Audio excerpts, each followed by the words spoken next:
Vaccine hesitancy is absolutely real, and all this week we've been following Joy Howard, a Gwinnett County mom who's hesitant to get the COVID-19 vaccine.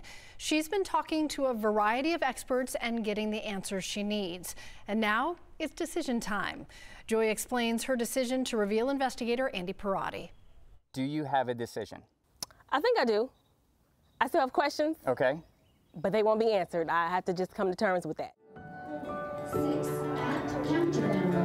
And a week later, Joy invited us to the Gwinnett County Health Department as she and her mom got their first vaccine. You're both here for your first Pfizer vaccine? Because Joy is her mom's caregiver, she's also eligible to get a vaccine as part of the 65-plus age group who can get a shot now. My heartbeat is not racing, so I'm good. Once hesitant, now confident, Joy finally gets her shot.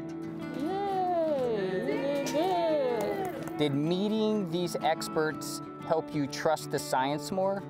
Yes, because there's not someone else telling me about the information. I wish everyone who's on the fence or not could just be a part of this, because I don't know how else anyone can get, sitting from here, will be able to get this information in that form. You can see the full story on how Joy came to her decision in our 30-minute special called Drawing Conclusions. We'll be sharing the full interviews Joy had with the medical experts. That's tomorrow at 5 p.m. right here on 11 Alive.